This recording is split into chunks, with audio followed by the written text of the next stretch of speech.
நாம நெறைய தடவ பார்த்துட்டோம். வீட்ல இருந்தே ஃபுட் பிசினஸ் பண்ணலாம் அப்படின்னு சொல்லி நம்ம நெறைய தடவ சொல்லியிருக்கோம். அப்படி ஒரு வேள நம்ம ஃபுட் பிசினஸ் பண்ணலாம், இல்ல ஸ்நாக்ஸ் பண்ணலாம், இல்ல வீட்ல இருந்தே ஏதாவது ஃபுட் ரிலேட்டடா பண்ணலாம் அப்படின்னாக்கா, அதுக்கான லீகல் கம்ப்ளையன்ஸஸ்லாம் என்ன? எஸ்பெஷலி இந்தியால, அதுவும் தமிழ்நாட்டுல என்ன அப்படின்னு தெரிஞ்சுக்கிறது ரொம்ப நல்லது. அத பத்தி தான் இங்க பார்க்க போறோம். ஸோ நீங்க வந்து ஃபுட் பிசினஸ் பேக்கேஜ் பண்ணியோ, இல்ல எங்கேயாவது ஒரு கடையில கொண்டு போயோ விக்கணும் அப்படின்னு நீங்க நினைச்சீங்கன்னா, கண்டிப்பா நீங்க சில ப்ரொசீஜர்ஸ ஃபாலோ பண்ணணும்.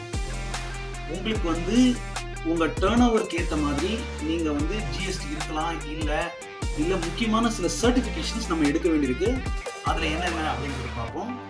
ஃபர்ஸ்ட், நீங்க ஒரு ஃபுட் பிசினஸ் பேக் பண்ணி விற்கிறீங்க, இல்ல பிராண்ட் பண்ணி விற்கிறீங்க அப்படின்னாக்கா, நீங்க முதல்ல பண்ண வேண்டிய ஒரு விஷயம் எஃப்எஸ்எஸ்ஐ லைசன்ஸ்.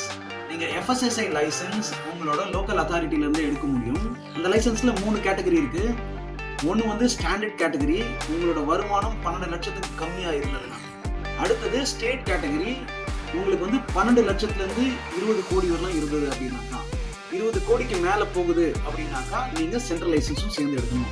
இது நீங்கள் எந்த விதமாக பண்ணாலும் சரி, நீங்கள் பொருளை வாங்கி விற்றாலும், நீங்கள் உற்பத்தி பண்ணாலும், என்னென்ன மாதிரி அப்படின்னா, வீட்டில் இருந்து ஹோம்மேட் கேக்ஸ் பண்ணுறீங்க, அதை நீங்கள் உங்கள் ஃப்ரெண்ட்ஸுக்கோ இல்லை தெரிஞ்சவங்களுக்கோ கொடுக்குறது வேற. பட் அது ஒரு பிஸ்னஸாக கொண்டு போய் எங்கேயோ ஒரு சூப்பர் மார்க்கெட்டில் கொடுக்குறீங்க, இல்லை பக்கத்தில் இருக்க ஒரு கடையில் கொடுக்குறீங்க அப்படின்னாக்கா, நீங்கள் எஃப்எஸ்எஸ்ஐ லைசன்ஸ் இல்லாமல் ப்ராப்பரான பேக்கிங் பண்ணாமல் நீங்கள் கொடுத்து அதை யாராவது கண்டுபிடிச்சாங்க, இல்லை ஒரு ஆஃபீஸர் பிடிச்சாங்க அப்படின்னாக்கா, நீங்கள் வந்து ஃபைனுக்குள்ளாகிறதுக்கான வாய்ப்பு இருக்குது, இல்லை அந்த கடைக்காரன் ஃபைனுக்குள்ளாகிறதுக்கான வாய்ப்பு இருக்குது. ஸோ அதனால் நீங்கள் ஒரு ப்ராப்பராக பிஸ்னஸ் பண்ணணும்னா முதல்ல நீங்கள் பண்ண வேண்டியது ஒரு எஃப்எஸ்எஸ்ஐ லைசன்ஸ் உங்கள் பேரில் எடுக்கணும். ரெண்டாவதாக நீங்கள் முனிசிபல் கார்பரேஷன் வந்து ஒரு அப்ரூவல் வாங்கணும் இந்த மாதிரி ஒரு ஃபுட் பிஸ்னஸ் பண்ணுறதுக்கு.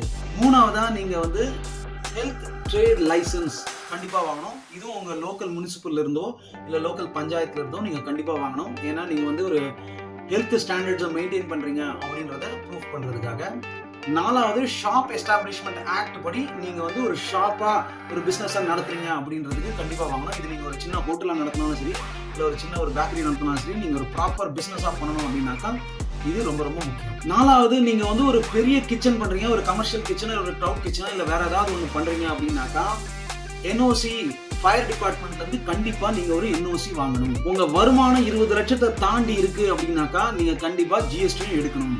அப்படி இல்லைன்னா உங்கள் பேன் மட்டும் வச்சுட்டு நீங்கள் ஸ்டார்ட் பண்ணலாம். பட் எப்போ உங்களோட வருமானம் 20 லட்சத்தை தாண்டுதும் அப்போ நீங்கள் ஜிஎஸ்டியும் கண்டிப்பாக எடுக்கணும்.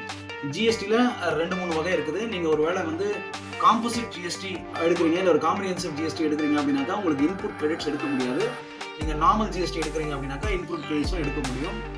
ஃபுட்டுக்கான விஷயங்களை நீங்கள் ஒரு வேளை ஒரு விஷயத்தை பேக் பண்ணி பிராண்ட் பண்ணி விற்கிறீங்க அப்படின்னாக்கா அதுக்கு நீங்கள் 18% ஜிஎஸ்டி உங்கள் கஸ்டமர்கிட்ட வந்து கலெக்ட் பண்ண வேண்டியிருக்கும். இல்லை நீங்கள் ஒரு ரெஸ்டாரண்ட்டாக நடத்துறீங்க, நீங்கள் வந்து ஒரு சாப்பாடு தான் வந்து ஒரு ஹோட்டல் நடத்துறீங்க, ஒரு சின்ன ஹோட்டல் நடத்துறீங்க அந்த மாதிரி அப்படின்னாக்கா நீங்கள் 5% ஜிஎஸ்டி கட்ட வேண்டியிருக்கும். இப்போ நம்ம சொன்ன விஷயங்கள் எல்லாமே நீங்கள் வந்து அடுத்த லெவலுக்கு நீங்கள் போகணும் அப்படின்னும் போது யூஸ் ஆகும். இதுக்கிடையில் நீங்கள் சின்னதாக சில டெஸ்ட் பண்ணுறீங்க, இதை வந்து எந்த ஒரு பிராண்டும் இல்லாமல் நீங்களே கொண்டு போய் ஒரு கஸ்டமருக்கு கொடுக்குறீங்க, இனிஷியலாக வந்து சாம்பிளிங் பண்ணுறீங்க, இனிஷியலாக அது எப்படி போகுது டேஸ்ட் சாம்பிளிங் பண்ணுறீங்க அப்படின்னா இதை எதையுமே நீங்கள் எடுக்க வேண்டிய அவசியம் இல்லை.